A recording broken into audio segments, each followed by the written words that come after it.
Olá, pessoal! Hoje nós estamos aqui para responder algumas dúvidas e algumas perguntas que a gente recebe direto aqui na mídia, nossa unidade de médias empresas da Falcone. Marina, temos uma lista extensa aqui hoje e eu acho que até a primeira que a gente sempre recebe, uma dúvida dos empreendedores é: eu sinto que os meus processos estão desorganizados, não confio no que as pessoas estão fazendo e sinto um cheiro de ineficiência. Por onde eu começo? Essa é clássica, né, Rafa? Essa é. Porque acho que a nossa primeira pergunta é: mas quais são os processos? Geralmente a gente escuta de volta praticamente todos os processos. E tem uma questão aqui que, quando a gente escuta que são todos os processos, a gente já sabe que o problema talvez não é de fato um processo em si. E sim, precisamos melhorar os processos, mas a gente antes precisa fazer todo um outro trabalho. E deixe-me explicar. Porque quando a gente começa a trabalhar os processos por si só, a gente muitas vezes não consegue definir qual que vai ser o impacto daquele processo diretamente no resultado da empresa. Ou o impacto da melhoria daquele processo, ele vai mudar pouco a alavanca de resultado da empresa. Então, o que é a forma que a gente indica trabalhar? Primeiro, a gente precisa entender aonde que a gente quer chegar. E quando a empresa não tem uma estratégia bem definida, a gente não sabe onde que a gente quer chegar. E a partir dessa estratégia é que a gente precisa trabalhar um desdobramento de metas, para aí sim, dentro do desdobramento de metas, priorizar os processos que vão impactar nos resultados, nas metas. Porque todo trabalho de processo, ele precisa entregar um resultado. Então, como que a gente prioriza os processos a serem trabalhados quando o empreendedor traz para a gente que está com uma dor em quase todos os processos da empresa? É através do resultado que ele vai entregar. Né? Como que a gente sabe qual que é o primeiro grupo de processos, o segundo grupo de processos? É sempre através das metas. Então, tem todo esse exercício antes que é olhar para a estratégia, saber onde que a gente quer chegar, desdobrar as metas, né?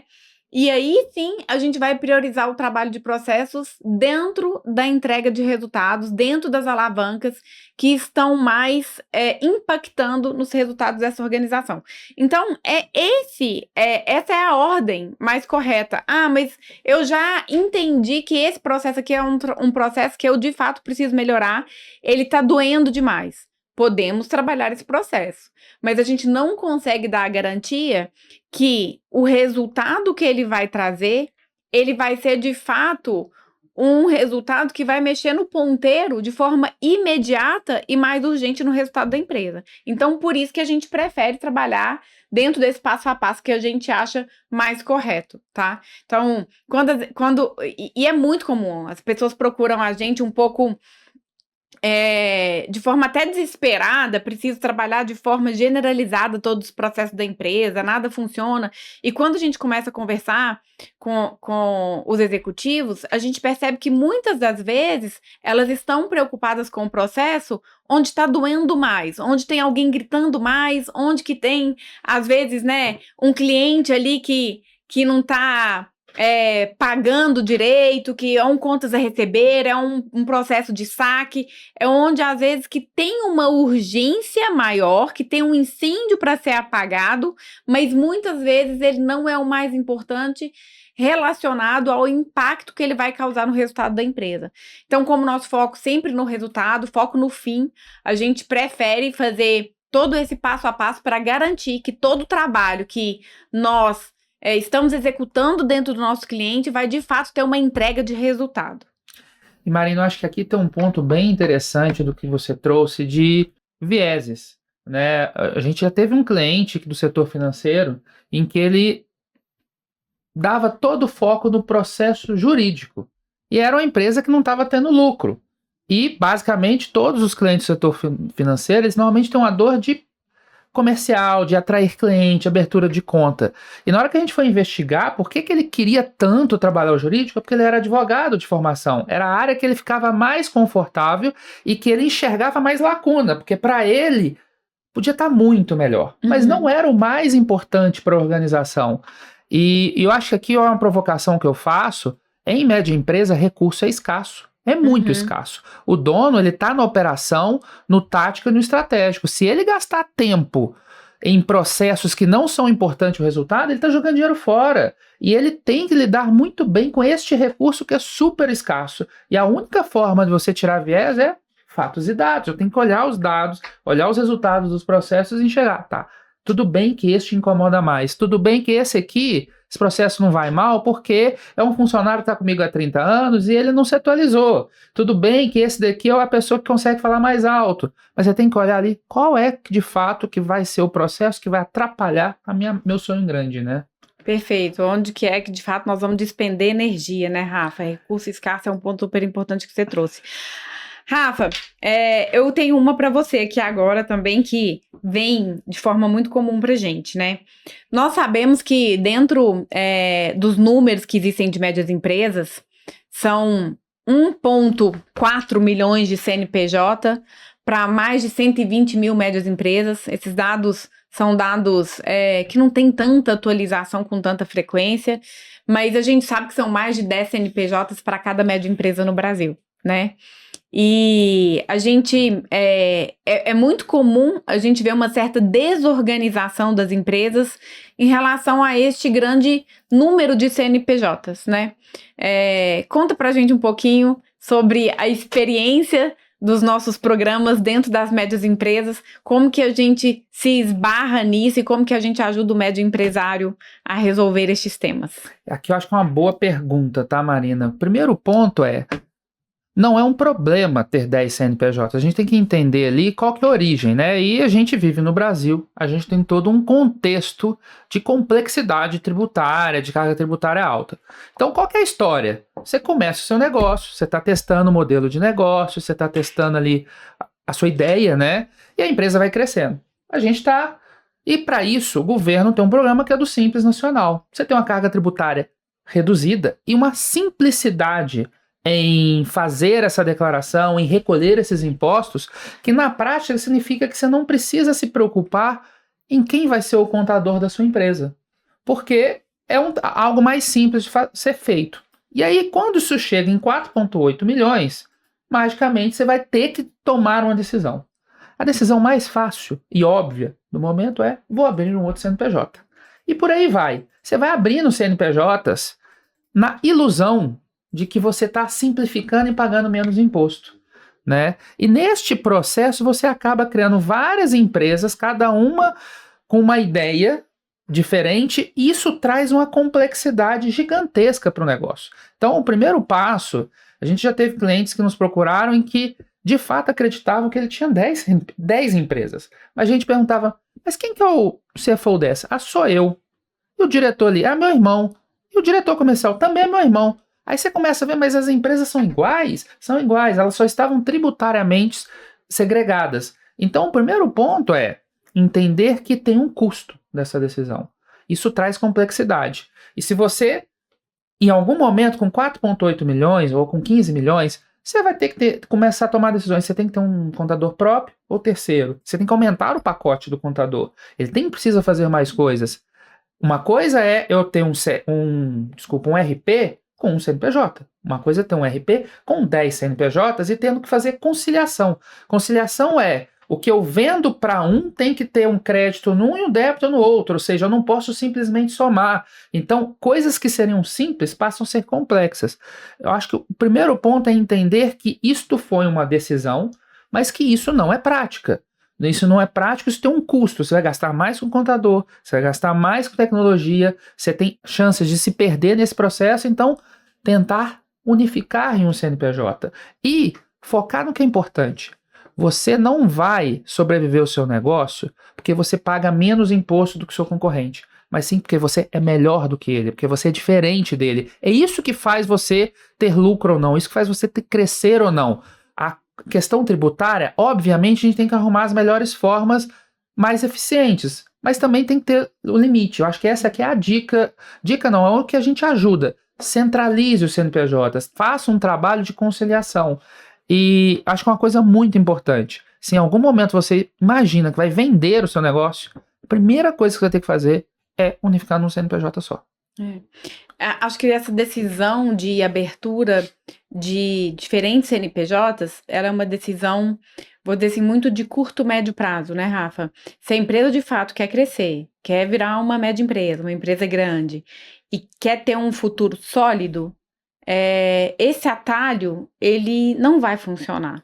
Ele é por um tempo limitado, né? Então, às vezes é uma decisão, e a gente super entende, porque de fato é uma mudança muito grande da carga tributária, né? Então, assim, a gente entende a decisão talvez de curto, médio prazo, mas a gente hoje tem clareza de tantos médios empresários que a gente já pegou, que vieram nos procurar, né, com essa complexidade que ela acaba hoje sendo, ela mais atrapalha do que ajuda, porque não dá para conseguir conviver com isso com a mesma eficiência, a mesma produtividade, né? Então, de fato, ela é uma decisão, vou dizer, de curto, médio prazo. Se você quer, de fato, transformar o seu negócio e ter uma coisa perene, acho que tem outras maneiras de buscar, como o Rafa falou, fontes aí de produtividade, eficiência, que não seja nessa questão tributária, né? E eu acho que tem até aqui um paradoxo, né? Qual que é normalmente a relação da média empresa? A média empresa, ela cresceu muito e perdeu lucratividade. E ela cresceu muito, perdeu lucratividade, está pagando menos imposto. Ou seja, talvez não é aí o caminho, não era para ser isso. E até voltando na questão do processo, talvez tem indicadores mais importantes. Tem oportunidades maiores na mesa que vocês não estão sendo olhados, porque talvez você quis simplificar um processo e você está perdendo a oportunidade de poder enxergar o todo. Acho que essa é a provocação que eu faço aqui. E aproveitando esse tema, a gente tem uma pergunta relacionada a isso, né, Rafa? Que é, eu cresci muito, fala aqui, eu cresci muito o meu negócio, né? Hoje eu faturo o dobro do que eu faturava há 4 anos atrás, mas estou ganhando no final o mesmo tanto de dinheiro, né? Tendo muito mais trabalho, muito mais dor de cabeça, mas colocando o mesmo tanto de dinheiro no bolso. E eu acho que aqui é isso que você acabou de falar, né? Acho que a maioria dos nossos clientes, pessoal, nos procuram hoje, na verdade, com essa dor do crescimento. Exatamente para dizer, olha, cresci demais, perdi a mão, a cozinha aqui de casa tá um pouco bagunçada, né? E, no fim, perdeu rentabilidade. Cresceu o top line, mas não cresceu de forma produtiva, eficiente. E a grande maioria dos nossos clientes tem uma dor muito parecida. As pessoas não chegam na mídia falando, por favor, me ajuda a crescer, eu quero conquistar mercado, eu preciso. Tem também alguns casos, mas a maioria é de um crescimento desorganizado, vou trazer dessa forma. E aí, eu acho que é onde entra muito a gestão e o nosso trabalho, né, Rafa? Exatamente, porque no fundo, quando você está crescendo, o que significa crescimento, né? Você está aumentando o faturamento. Se eu estou aumentando o faturamento, imaginando que eu sou uma empresa de serviço de tecnologia, uma empresa de tecnologia. Se eu estou aumentando o faturamento, significa que eu tenho mais clientes, que eu tenho mais usuários nas minhas plataformas, que eu tenho mais time de desenvolvimento trabalhando, que eu tenho mais gente emitindo boleto, que eu tenho mais gente inadimplente, que eu tenho mais gente reclamando. Então, tudo aumenta. E se eu não estou preparado para receber este volume, eu vou ter um problema. Eu escutei, acho que tem 2 semanas, um cliente falando comigo, crescer dói. Crescer dói. Se você não é que crescer dói, se você não está preparado, crescer vai doer. Mas se você crescer de forma planejada, não vai doer. E, na verdade, você vai crescer de forma saudável. E eu acho que este é o grande questão. É muito uma questão de eficiência operacional. A gente aqui nesses episódios várias vezes falaram de contratar a pessoa certa. Na hora que eu estou desesperado com um cliente lá que quer implantar, que eu vendi mais do que eu deveria, eu contrato qualquer pessoa no mercado. Eu não dou um onboarding decente para essa pessoa, eu não dou uma capacitação decente para essa pessoa e quero que ela performe igual. Eu desconsidero que todo mundo tem sua curva de entendimento. Ninguém aprende da noite para o dia. Ela tem uma curva, mesmo que seja a mais curta possível, ela tem uma curva. Então, acaba que a gente menospreza ou diminui um pouco a complexidade das coisas e isso que traz essa questão de lucratividade. Somado ao fato que boa parte das decisões não deve ter sido tomada olhando a última linha. Então, talvez aquele produto que eu estou abrindo de tecnologia, como eu falei aqui, que pode ser o futuro do amanhã, e que vai ter um payback em 5 anos, ou seja, se eu ter o retorno dele em 5 anos, ele vai queimar caixa, ele vai queimar rentabilidade. Então eu vou perder mesmo. Então meio que está na sua estratégia, está implícito. Então é isso que acontece. Eficiência operacional. Eficiência operacional em entregar mais valor dos recursos que você tem. E não se esqueça, uma coisa é gerenciar uma empresa de 20 pessoas. Outra coisa é gerenciar uma empresa de 100 pessoas. 100 pessoas vai ter no mínimo 2, 3 pessoas adoecendo por mês. Vai ter pessoas pedindo demissão. Vai ter tudo acontecendo nesse negócio. Então, aumenta a complexidade. E aí eu acho que eu dou uma pitadinha que tem a ver com a próxima pergunta, tá, Marina? Que é a ver com o papel do dono na empresa. Tem alguns donos que sentem que eles atrapalham o negócio. Como é que isso é possível? Eu acho que tem uma questão, talvez, de que o dono sempre quer entrar em todas as decisões ou em muitas decisões, né? Tem um estágio ali que a gente acaba percebendo que para a empresa ganhar velocidade e ganhar o ritmo necessário, ela precisa se tornar, de certa forma, independente do dono para as coisas serem fluidas. E como o dono tá sempre ali naquele papel de validar, de nada sai sem a orientação dele, ele acaba sendo um gargalo e freando o crescimento, freando as decisões. Então, esse é um ponto. Agora, tem um ponto também que eu sempre falo, que é muito comum a gente ter donos das empresas nos reclamando, talvez, do nível de profissionalização do time. E muitas vezes esse time talvez não está numa maturidade de profissionalização exatamente pela forma de gestão do dono, que via de regra pode ser bastante centralizadora e querendo cobrar responsabilidade dos times, mas sem dar autoridade, né? Intervindo em qualquer tipo de decisão que um gestor da sua empresa vai fazer, querendo auditar qualquer processo que foi feito. Então, assim, gente, talentos querem ter o mínimo de liberdade para conseguir performar dentro das empresas, né? Eu sempre falo, você tem que contratar pessoas melhores que você, pessoas que você vai dar espaço, né, para performarem, para fazer o seu papel, e você vai estar ali como um apoio, uma orientação nos momentos que a pessoa te pedir ajuda. Então, esse espaço de deixar as pessoas mostrar o seu trabalho, quando você está trazendo talentos para a sua organização, ela é fundamental. Então, eu acho que o dono, ele precisa ter um pouco mais de clareza de que as coisas não vão ser feitas da forma que sempre foram feitas por ele, né? Porque ele construiu e que tem um legado enorme, tem uma importância, um valor enorme no que ele construiu até aqui, mas a partir de agora, as coisas não vão ser exatamente do jeito que ele sempre fez. Vão ter coisas diferentes. E isso é o que propaga o crescimento, o que abre espaço para o novo, para inovação. Então, eu acho que tem muito isso, assim, às vezes quando o dono fala, eu sinto que eu atrapalho, eu acho que tem essas duas questões que são importantes. Primordialmente, tem outros pormenores aqui que a gente podia entrar, mas eu acho que essa discussão precisa partir daí. Ou seja, aquela afirmação, provocação, o problema é o dono? Rafa, eu diria que em muitos casos, sim. Porque quando a pessoa está com dificuldade de contratação ou fala que existe uma oportunidade de profissionalização e a gente pergunta, tá bom, mas em qual área?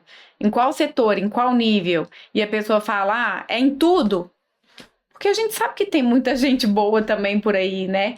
Então, acho que o problema principal está na liderança da empresa, que não formou um RH preparado para fazer essa contratação, que não delegou as atividades como deveria. Então, sim, muitas vezes o problema pode estar, sim, no dono da empresa, na liderança da empresa. Muito bom. Que mais, hein? Temos mais perguntas aqui. Uma sobre foco e clareza estratégico. Né? Eu acho que até tem um tema aqui que a gente conseguiu num dos episódios do Maestro do Sucesso, né, com o Rogério Betti, falando um pouco disso, né? Sem direção, meu time consegue atingir os resultados esperados? Como é que eu consigo dar essa clareza. Vou até trocar a pergunta, tá? A pergunta é realmente assim, eu sinto que o meu time não está indo aonde a nossa estratégia está nos levando, onde a estratégia está desenhada. O que está acontecendo? Eu acredito que quando o time não tá indo na direção, a gente pode ter algumas hipóteses, né? E talvez a principal delas é este direcionamento estratégico está claro para todo mundo. Todo mundo de fato entende qual que é o direcionamento estratégico, qual que é a estratégia do seu negócio, né? E qual que é a contribuição que ele tem nessa estratégia para chegar do ponto A ao ponto B.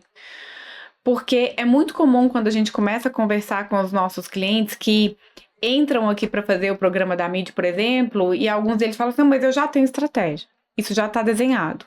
E quando a gente de fato vai ver qual que é a estratégia da empresa, o dono tem muita coisa ali na cabeça dele, mas está na cabeça dele. Quando a gente coloca mais 2 diretores na mesa, quando coloca ali 5 pessoas, a gente vê que precisa ser feita uma discussão enorme ainda de alinhamento, tá? Então, uma pessoa, às vezes, com um pouco mais de clareza, mas aquilo não está compartilhado, não está alinhado. E aí, o nosso ponto é, gente, se isso não está alinhado, nem entre os 5 principais diretores, 5 principais líderes da empresa, você pensa no resto da empresa. Então, como que você quer que os seus colaboradores compartilhem desta visão estratégica se esse alinhamento não existe nem na alta administração da empresa, né? Então, assim, gente, estratégia não é algo que você tem na cabeça, que você vislumbra e que sozinho você criou, né? Você precisa, de fato, compartilhar, informar o porquê daquilo, o que é o propósito que está por trás, porque é dessa forma que você vai trazer o time para entregar com você. Então, assim, é impossível você ter um time engajado dentro da estratégia se eles não têm dúvida da estratégia. E tem aquela também, né? Tipo assim, quando a gente conversa com os colaboradores, a gente pergunta, a empresa tem estratégia? Tem algumas. Depende se você conversar com o sócio A ou com o sócio B, né? E que isso também deixa o time muito perdido, né? Então, eu acho que ter a estratégia bem definida e ter ela bem comunicada é primordial no alcance da estratégia. Então, esse é o primeiro ponto. Agora, a gente sabe que tem vários outros pontos, né? Das pessoas, de fato, que têm aderência aos valores e à cultura daquela empresa, né? O tanto que elas, de fato, acreditam naquele sonho grande, estão dispostas a entregar aquilo. E aí, dentro da nossa metodologia, essa estratégia, né, precisa estar desdobrada em partes menores, e a estratégia responder, né, as metas do ano, responder qual que é a contribuição dentro daquela estratégia de 3 anos. Então, todo esse alinhamento da estratégia, meta, plano de ação e atividades do dia a dia precisa estar linkada, né? Claro, gente, que aparece coisas fora da rota, aparece coisas que sim vão ser urgentes e precisam dar atenção, mas você tem que determinar qual que é o seu tempo que você vai dar naquilo ali que você determinou como foco e que é o principal da empresa, sem deixar que essas outras coisas tirem a sua distração do seu ponto A para o seu ponto B, né? Que é onde você definiu que você quer chegar. Então, acho que é primordial dar esse direcionamento e essa comunicação. Marina, aqui tem uma analogia que eu gosto de fazer, é um pouco geracional, mas assim, que eu brinco, que é como se fosse aquele episódio do Chaves, em que eles estão ali na aula lá, e estão todo mundo tocando o seu instrumento. E na hora que você escuta, cada um tá tocando uma música diferente. Então a reflexão é, você é uma banda do Chaves... Todo mundo toca bem individualmente, né? Individualmente, mas um tá tocando Chopin, outro tá tocando Bach, outro tá tocando samba, e isso é desarmônico, né? Isso é ruim nos ouvidos, né? Então, eu acho que essa reflexão, você olha pro seu time, você enxerga que o comercial tá indo na linha que você quer, a produção tá produzindo o produto que você precisa, que tem mais margem, o RH tá contratando as pessoas que estão certo, o financeiro tá montando linha de crédito, pensando no fluxo de caixa que vai buscar. Eu acho que é isso, você não pode ser uma banda do Chaves, cada um tocando uma música. Você tem que ter uma harmonia e todo mundo indo na mesma direção, né? E eu acho que esse ponto, ele é legal porque assim, se eu gosto de tocar jazz e sei tocar jazz, mas nós definimos que esse ano nós vamos todo mundo entregar samba, por mais que eu goste do jazz, eu vou ter que abrir mão disso e aprender o samba, né? É o disagree but committed, né? E tá todo mundo na mesma direção, independente se no fundo era aquilo de fato que eu queria enquanto executiva dessa organização. E isso que eu tô falando na teoria é muito simples, mas na prática, cada gestor ter esse autoconhecimento, né? Que ele vai precisar deixar de lado, talvez, o que ele mais gostaria para colocar em primeiro lugar os objetivos da organização, requer uma maturidade muito grande do nível de executivos, né? E o dono da empresa que está ali sendo o maestro disso tudo, precisa orquestrar isso muito bem, para que essas pessoas estejam alinhadas e estejam juntas nesse caminho, né, Rafa? Sim, isso é super importante, né? Eu estava até pensando aqui uma próxima pergunta que tem a ver com questão de pessoas, né? Umas dores que todas as empresas estão sentindo é turnover, né? E a pergunta que veio é, meu turnover só aumenta, o que eu faço? Aí seguida a essa, eu acho que tem uma outra que a gente está escutando bastante, tá sendo muito doloroso lidar com a geração mais nova, né? As pessoas não querem saber de nada, as pessoas não querem estudar com profundidade os assuntos, não têm resiliência, não aguentam um trabalho duro, né? E vamos assumir que tudo isso seja verdade, vamos assumir. E muito que a gente fala se você quer criar uma empresa perene e não pretende vender a empresa nos próximos 5 anos, você vai ter que aprender a lidar com esta nova geração. Goste você ou não, né? Porque são essas pessoas que são a força de trabalho do nosso futuro. Então, eu acho que o primeiro passo é aceitar isso e entender que a forma com que você foi educado dentro dessa outra geração não vai funcionar mais, né? Então, a gente trazer essas pessoas para o jogo e a gente ver o que de fato a gente precisa fazer para trabalhar, vou chamar assim, as lacunas que essa nova geração precisa ser preenchida. Eu não vejo muito outro caminho, né? Porque a gente tem uma questão assim, tem muita coisa que dá para automatizar, então automatiza tudo. Se tem coisa que dá para automatizar que você não automatizou ainda, perda de eficiência completamente, né? Vamos olhar para automatização, vamos, né, trazer AI onde que dá para encaixar.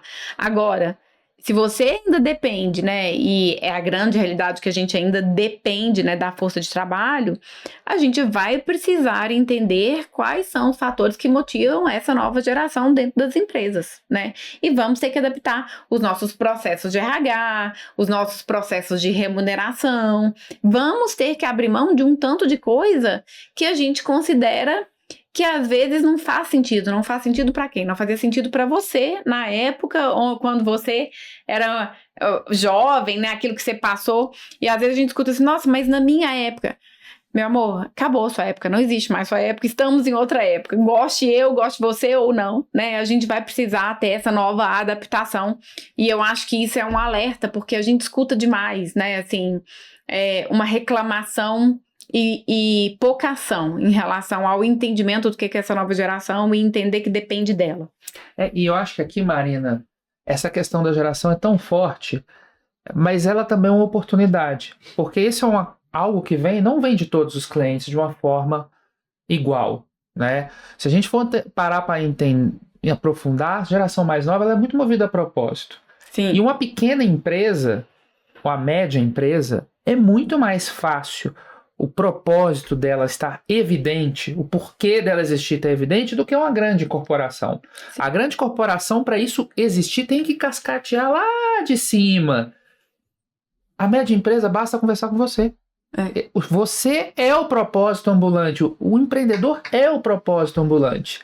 Então isso é um diferencial que é difícil de combater. Então não acha que o problema é pagar mais, é um pacote de benefícios. Talvez não é isso, você tem um diferencial. Muitas vezes não é, né? A maioria das vezes, nessa geração, não é. As pessoas aceitam um propósito que os comovem.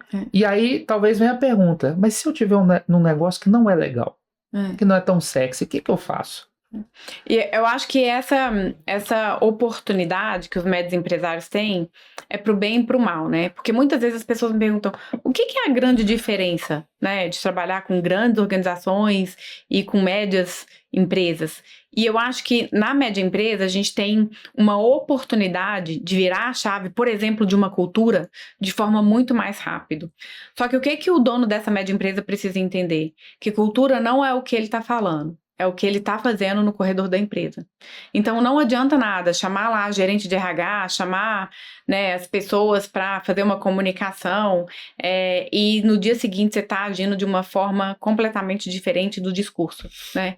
Então, você tem uma oportunidade de, no dia a dia, o contato que você tem com praticamente todos os colaboradores da sua empresa, dentro dessas médias empresas, de fato, propagar com base nas suas ações, nas suas atitudes, aquilo que você acredita.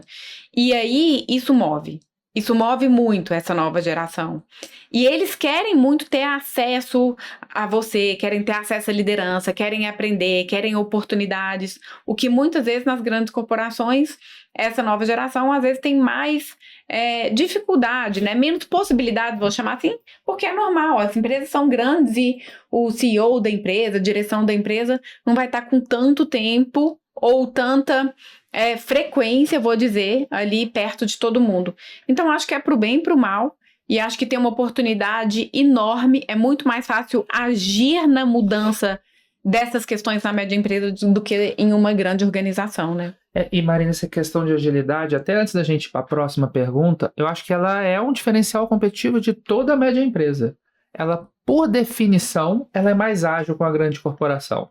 Então isso tem que ser aproveitado, porque as tomadas de decisões são muito mais rápidas. E querendo ou não, como eu tomo decisão mais rápido, eu executo mais rápido. Então acho que aqui está uma questão que aproveite isso. Então aproveite para ser mais rápido que o seu concorrente, aproveite para você reagir mais rápido a algum movimento de mercado, reagir mais rápido a várias intempéries que acontecem. Para a média empresa é mais fácil a decisão. Não tem muitos níveis hierárquicos, então não tem muitas pessoas para serem convencidas, né? Então isso eu acho que é uma vantagem, tem que aproveitar a agilidade, né? Isso aí. Rafa, tem mais uma aqui que o meu negócio, não vou citar aqui qual que seja, e do segmento X aqui, fala, tem uma complexidade muito alta. Eu preciso de pessoas, de fato, que tenham um conhecimento muito específico. E aí, eu acho que o ponto... E aí a pessoa falando que está com dificuldade em contratações, em achar gente, porque o negócio dela é diferente, com uma complexidade maior do que os demais. Rafa, quantas vezes você já escutou as pessoas falando que o negócio dela é complicado, que o negócio dela é diferente? Muitas vezes, né? Muitas vezes. Essa é uma pergunta muito comum. E ela, no fundo, eu acho que ela é genuína. E, de fato, eu acredito que todos os negócios são diferentes. São super únicos, tem toda a sua história, né? Não foi fácil chegar até aqui. Mas a grande questão é que é uma questão de perspectiva. Todo mundo na organização enxerga sempre olhando para aquele lado. Ou seja, se eu tivesse um copo, está todo mundo chegando sempre desse lado. Desse lado aqui, isso pode ser um copo. Desse lado aqui é uma caneca. Então, se a minha empresa está passando por problemas que eu não consigo resolver, eu preciso de pessoas que vão enxergar que isso é uma caneca e não um copo. Isso quer dizer que o seu problema, a sua empresa não é única. Que pessoas com abordagem diferentes podem resolver o seu problema. Então, foque muito mais no problema do que na solução. Eu acho que a gente se apaixona demais pelo problema, pela solução, do que o problema. O problema é claro, eu preciso gerar resultado, eu preciso crescer. Se a pessoa tem uma bagagem X ou Y, não importa. Ela vai conseguir te arrumar, te ajustar? E tem outra questão. Há muitos problemas, principalmente em nível de gestão, que eles são repetitivos. Assim, eu sou uma incorporadora. Meus problemas são diferentes de contratação do que uma empresa de tecnologia? Não, o processo é muito parecido. Você vai no mercado, faz um anúncio, a pessoa gosta ou não, você faz a entrevista e encanta o funcionário. Isso é muito parecido. O que muda é a parte técnica. O que é que cada um faz? Eu peguei dois extremos aqui, que o mercado de trabalho dos dois é bem diferente, né? Então, assim, em gestão, os problemas são similares, e é isso que a gente vê aqui. Então, e talvez aqui está a grande vantagem de se contratar a consultoria, porque o consultor é aquela pessoa que já viu este problema em diversas organizações, em diversos prismas e momentos, e soube resolver aquele problema. Ele tem uma capacidade de ver o mesmo problema várias vezes. Então, para a gente gente tem vários clientes do mesmo setor, clientes e ex-clientes. Então, a gente conhece onde normalmente estão os principais problemas. E não se sente menosprezado por isso, né? Quando a gente vai ao médico, o médico você vai... Todo mundo sabe, quando você vai no médico somente com febre, o médico vai te olhar meio torto, porque sabe que esse sintoma não é muita coisa. Então, assim, ainda mais se tiver em São Paulo um frio. Todo mundo já sabe, ou vai ser H1N1, vai ser Covid, todo mundo já sabe, é suspeito. Fica em casa e melhora. Então, assim, não é que ele está sendo insensível, porque ele sabe que provavelmente isso vai acontecer. Então, assim, não tem problema. Você não é o único nos seus problemas. Isso é muito bom. Significa que você não tem que criar um foguete e mandar para Marte para resolver o seu problema. Basta você tentar fazer benchmarks dentro de empresas ou com consultorias para resolver o seu problema. E eu acho que tem um ponto também, né, Rafa? Assim, porque obviamente que existem problemas muito específicos de cada segmento. Mas aqui na mídia a gente tem clientes de cemitério a soluções financeiras, do agronegócio ao varejo alimentar, enfim, mais de 30 segmentos bem distintos, e a gente vê metodologia sendo aplicada com foco em resultados, melhorando a eficiência de muitos segmentos, né? E o que é legal é que quando a gente está com esses clientes nas nossas imersões junto, e eles começam a falar de problemas, e clientes de segmentos completamente diferentes, eles percebem a repetibilidade dos problemas dentro das suas empresas, né? E existem muitos problemas que estão relacionados ao negócio como um todo, que são transversais. E eu diria que a grande maioria dos problemas que a gente acaba resolvendo dentro dos nossos clientes são problemas de negócio e não problemas relacionados especificamente ao segmento, né? E isso já tem um valor enorme. Então, assim, se você aí tá achando seu negócio que é extremamente complexo, extremamente diferente, sabe que você não é o único a trazer essa questão dessa forma pra gente, tá? E que muitas vezes a solução pode ser mais simples do que parece, não tá correlacionada a um problema extremamente técnico que você pode ter relativo ao seu segmento. E, Marina, passando aqui para a última pergunta, que é uma pergunta que vem tivemos algumas perguntas dessas, que é: tô com meus 75 anos, tô querendo aposentar, desacelerar. Vocês ajudam para ver se meu filho já está preparado para assumir o negócio? É uma responsabilidade muito grande dizer que sim ou dizer que não, né?